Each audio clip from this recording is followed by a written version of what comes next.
அனைவருக்கும் வணக்கம். என்னோட பேர் முத்துராஜ். நான் ஊரக வளர்ச்சித்துறை மற்றும் பஞ்சாயத்து ராஜ், திருநெல்வேலி.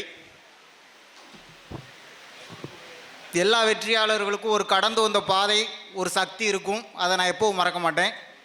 ஒரு வட்டத்துக்குள்ளே இருந்த என்ன இந்த உலகத்தை கற்றுக்கிட்டதுக்கு எப்போவுமே ஒரு ஆரம்பமாக இருந்தது எங்கள் சித்தப்பா தான்.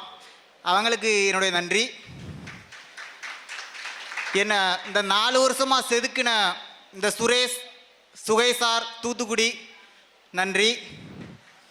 அப்புறம் என்னுடைய நண்பர்கள்னு பார்க்கும்போது 6 இராணுவ வீரர்கள், முன்னாள் இராணுவ வீரர்கள். அது எனக்கு ஒரு லைஃப்பில் ஒரு நல்ல திருப்பமாக அமைஞ்சிச்சு. நிறைய விஷயங்கள் கற்றுக்கிட்டேன். அவங்க எல்லாருமே குரூப் 2க்காண்டி அந்த வெற்றி விழாவுக்காண்டி நானும் காத்துக்கிட்டு இருக்கேன். அனைவருக்கும் நன்றி. சுரேஷ் IAS அகாடமி, வெற்றியின் முகவரி.